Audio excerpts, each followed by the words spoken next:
भातकुली तालुक्यातील टाकरखेडा शंभू येथे श्री दत्त जयंती निमित्त 20 डिसेंबर ते 27 डिसेंबर असे 7 दिवसीय भागवत कथा ज्ञानयज्ञ सोहळ्याचे आयोजन करण्यात आले। हरिभजन पारायण रत्नाकरजी उमाडे महाराज यांच्या वाणीतून भागवत कथेचे पठण होत आहे। येथे काकड आरती, भागवत कथा, आरती, हरिपाठ करून मोठ्या उत्साहात हा सोहळा पार पाडण्यात येत आहे। या आयोजनाने संपूर्ण गावामध्ये भक्तिमय वातावरण झालेले दिसून येत आहे।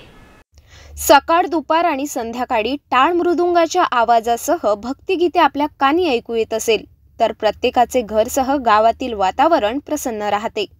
असेच प्रसन्न वातावरण भातकुली तालुक्यातील टाकरखेडा शंभू या गावात गेल्या 20 डिसेंबर पासून पसरले आहे।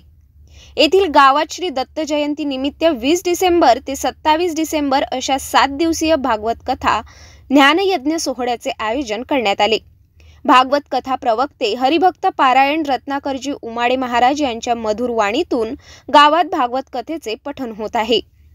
सकाळी येथे काकड आरती, भागवत कथा आरती, हरिपाठ करून मोठ्या उत्साहात हा सोहळा पार पाडण्यात येत आहे। दामोदर पुसतकर दहिगाव पूर्णा तसेच विनेकरी म्हणून हरिभक्त पारायण रामेश्वर महाराज जामदोकर, ऑर्गन वादक हरिभक्त पारायण हरिविजय हटवार महाराज राजनापूर्ण तसेच गायनचार्य सोपान महाराज आमझरे वाकी आणि अमोल महाराज हटवार राजनापूर्ण आणि तबलावादक हरिभक्त पारायण विशाल महाराज यवतकर टाकरखेडा शंभू यांनी प्रवचन सादर केले। देवकी परमानंदम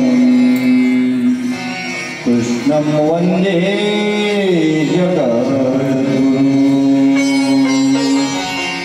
शान्ताकारं भुजगशयनं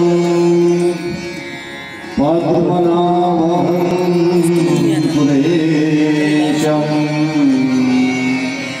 विश्वाधारं गगन। भगवंत कथा दरम्यान शेकडो महिलांच्या माध्यमातून चक्क वासुदेव आपल्या डोक्यावर टोपलीत भगवान श्रीकृष्ण यांना घेऊन आल्याने या ठिकाणी श्रीकृष्ण जन्मोत्सव अनुभवला, तर वर्षी अवताराचे नाटक स्वरूपात सादरीकरण करण्यात आले। रामकृष्ण हरी। मी रत्नाकर बाबारावजी उमाडे, मुक्काम बोरगाव-दोरी, हल्ली मुक्काम बार्शी टाकळी अकोला। मी टाकरखेडा शंभू या गावामध्ये जवळपास हे 3रं वर्ष आहे भागवत कथेचं।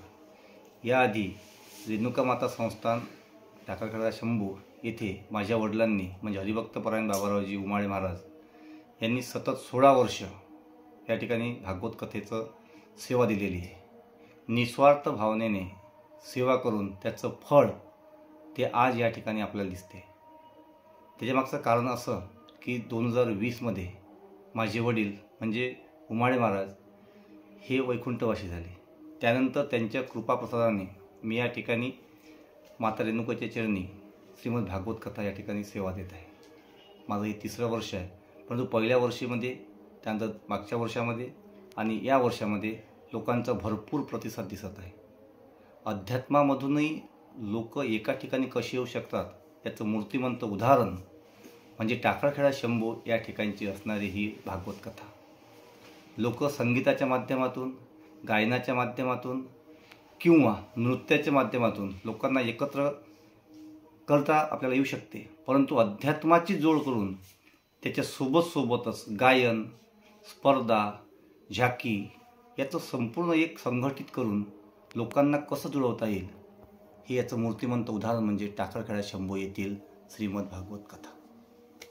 गावातीलच गुरुदेव सेवा महिला मंडळ, मंजुळा माता वारकरी महिला मंडळ, जगदंब भजन मंडळ, जिजामाता भजन मंडळाने आयोजित शोभायात्रेत दिंडीत सहभागी केल्या। गावात अनेक या आयोजनाने संपूर्ण गावामध्ये भक्तिमय वातावरण दिसून आले।